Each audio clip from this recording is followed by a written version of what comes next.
Kedatangan bangsa Eropa ke Indonesia. Yang pertama, latar belakang kedatangan bangsa Eropa ke Indonesia. Hindia Timur atau Indonesia telah lama dikenal sebagai daerah pensil rempah-rempah, seperti vanili, lada, dan cengkeh. Rempah-rempah ini digunakan untuk mengawet makanan, bumbu masakan, bahkan obat. Karena kegunaannya, rempah-rempah ini sangat laku di pasaran dan harganya pun mahal. Hal ini mendorong para pedagang Asia Barat datang dan memonopoli perdagangan rempah-rempah. Mereka membeli bahan-bahan ini dari para petani di Indonesia dan menjualnya kepada para pedagang Eropa. Namun, jatuhnya Konstantinopel pada tahun 1453 ke Turki Utsmani mengakibatkan pasokan rempah-rempah ke wilayah Eropa terputus. Hal ini dikarenakan boikot yang dilakukan oleh Turki Utsmani. Situasi ini mendorong orang-orang Eropa menjelajahi jalur pelayaran ke wilayah yang banyak memiliki bahan rempah-rempah, termasuk Kepulauan Nusantara Indonesia. Dalam perkembangannya, mereka tidak bisa berdagang, tetapi juga menguasai sumber rempah-rempah di negara penghasil. Dimulailah era kolonialisme Barat di Asia. Yang kedua, sebab kedatangan bangsa Eropa ke Indonesia. Adapun sebab dan tujuan bangsa Eropa ke dunia timur adalah sebagai berikut. Yang pertama, gold, memburu kekayaan dan keuntungan dengan mencari dan mengumpulkan emas, perak, dan bahan tambang serta bahan-bahan lain yang sangat berharga. Waktu itu, yang dituju terutama Guinea dan rempah-rempah dari timur. Yang kedua, glory, memburu kejayaan, superioritas, dan kekuasaan. Dalam kaitan ini, mereka saling bersaing dan ingin berkuasa di dunia baru yang ditemukannya. Yang ketiga, gospel, menjalankan tugas suci untuk menyebarkan agama. Pada mulanya, orang-orang Eropa ingin mencari dan bertemu Prester John yang mereka yakini sebagai kerajaan Kristen yang berkuasa di timur. Sejak abad ke-13, rempah-rempah memang merupakan bahan dagang yang sangat menguntungkan. Hal ini mendorong orang-orang Eropa berusaha mencari harta kekayaan ini sekalipun menjelajah samudra. Keinginan ini diperkuat dengan adanya jiwa penjelajah. Bangsa Eropa dikenal sebagai bangsa penjelajah, terutama untuk menemukan daerah-daerah baru. Mereka berlomba-lomba meninggalkan Eropa. Mereka yakin bahwa jika berlayar ke satu arah, mereka akan kembali ke tempat semula.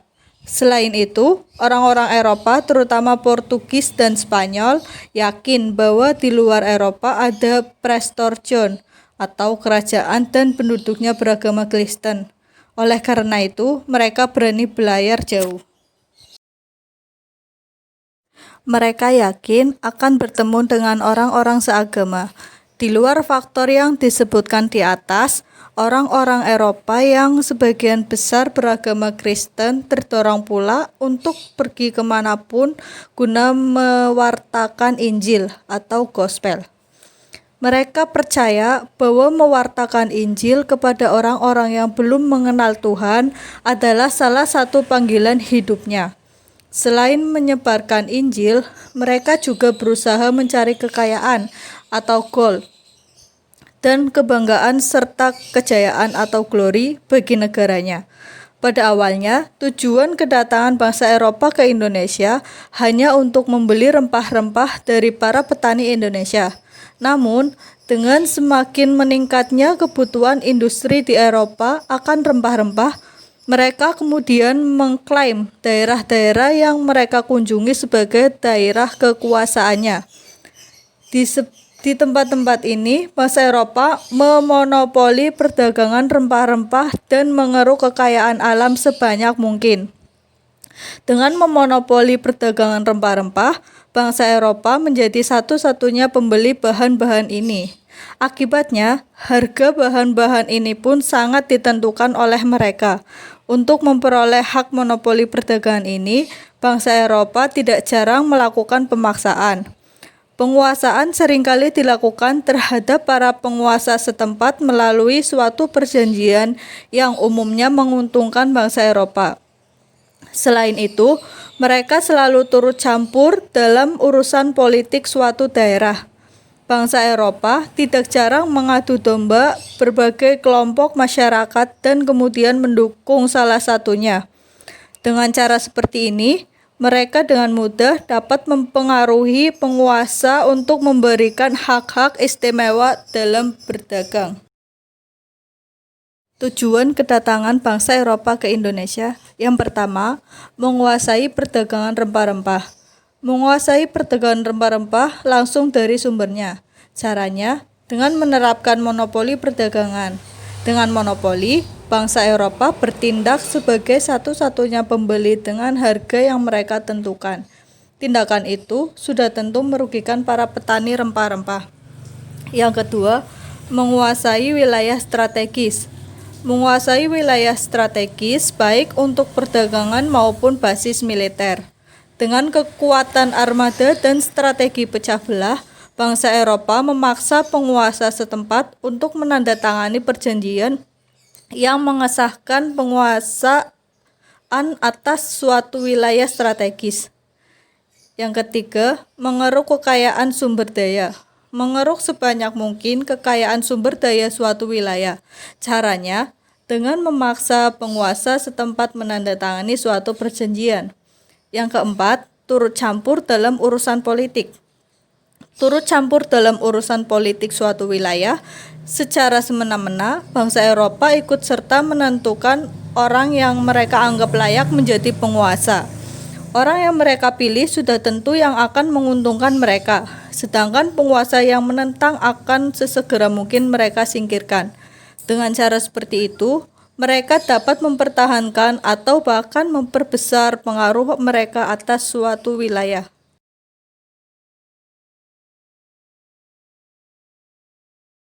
Negara-negara barat yang datang ke Indonesia. Yang pertama, Spanyol. Orang-orang Spanyol dapat dikatakan sebagai pelopor dalam pelayaran dan penjelajahan samudra, mencari daerah baru penghasil rempah-rempah di timur atau biasa disebut tanah Hindia. Mereka diprakarsai oleh Christopher Columbus. Sebelum berangkat, Columbus menghadap kepada Ratu Isabel untuk mendapat dukungan sekaligus fasilitas. Ratu Isabel mengizinkan dan menyediakan 3 kapal dengan segala perlengkapannya. Ratu Isabel juga menyediakan hadiah apabila misi Columbus dapat berhasil. Atas dasar keyakinan bahwa bumi itu bulat, maka Columbus dengan rombongannya optimis berhasil menemukan daerah baru di timur. Pada tanggal 3 Agustus 1492, Columbus berangkat dari pelabuhan Spanyol berlayar menuju ke arah barat. Pada tanggal 6 September tahun yang sama, rombongan Columbus sampai ke Kepulauan Kanari di sebelah barat Afrika.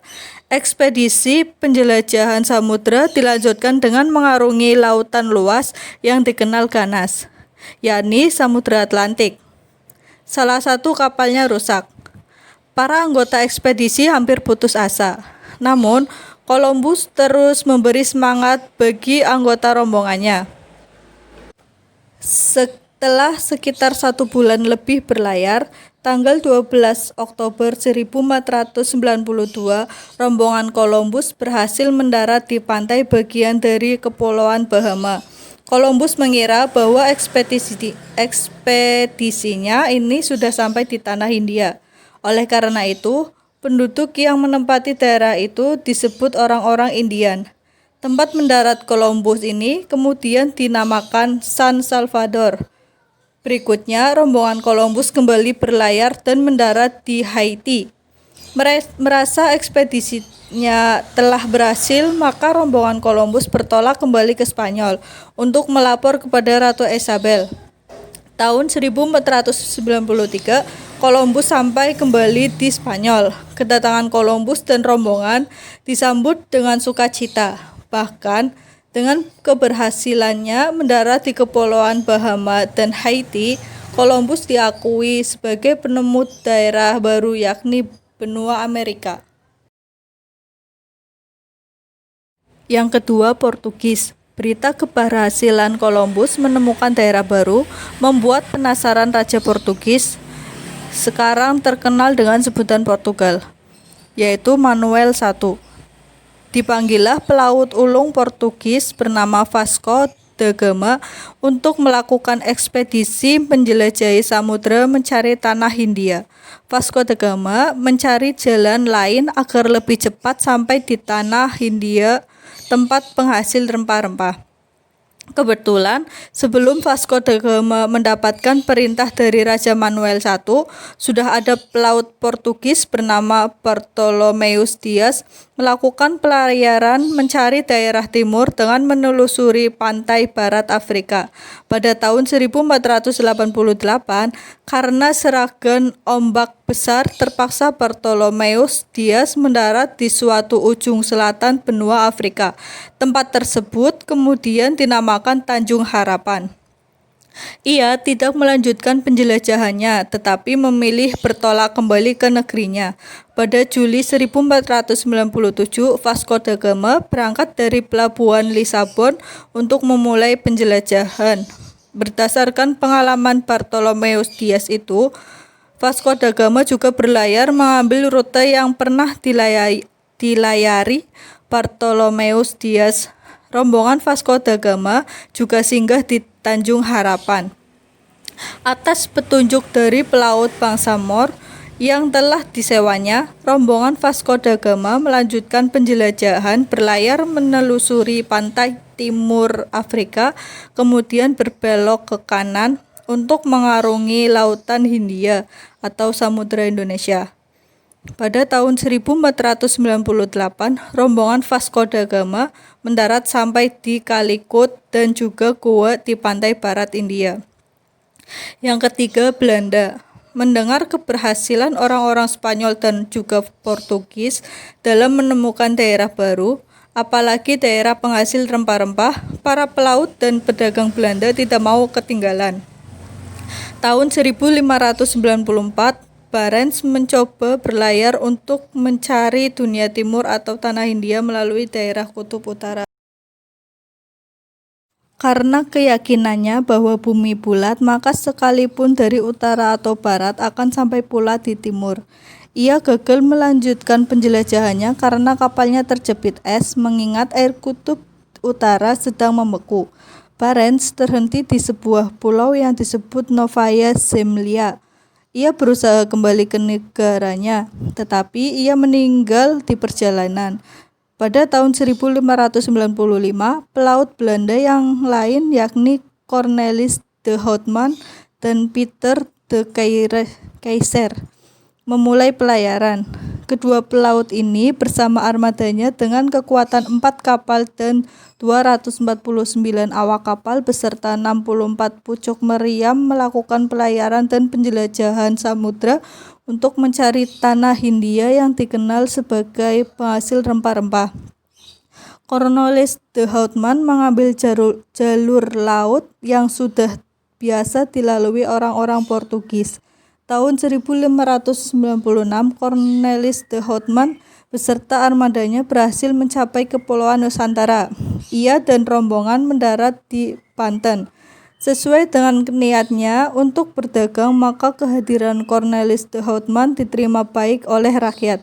Waktu itu, di Kerajaan Banten bertepatan dengan masa pemerintahan Sultan Abdul Mufakir Mahmud Abdul Qadir. Yang keempat, Inggris. Perlu dipahami bahwa setelah Portugis berhasil menemukan Kepulauan Maluku, perdagangan rempah-rempah semakin meluas. Dalam waktu singkat, Lisabon berkembang menjadi pusat perdagangan rempah-rempah di Eropa. Dalam kaitan ini, Inggris dapat mengambil keuntungan besar dalam perdagangan rempah-rempah karena Inggris mendapatkan rempah-rempah secara bebas dan relatif murah di Lisabon. Rempah-rempah itu kemudian diperdagangkan di daerah Eropa Barat, bahkan sampai di Eropa Utara. Tetapi karena Inggris terlibat konflik dengan Portugis sebagai bagian dari Perang 80 tahun, maka Inggris mulai mengalami kesulitan untuk mendapatkan rempah-rempah di pasar Lisabon. Oleh karena itu, Inggris kemudian berusaha mencari sendiri negeri penghasil rempah-rempah.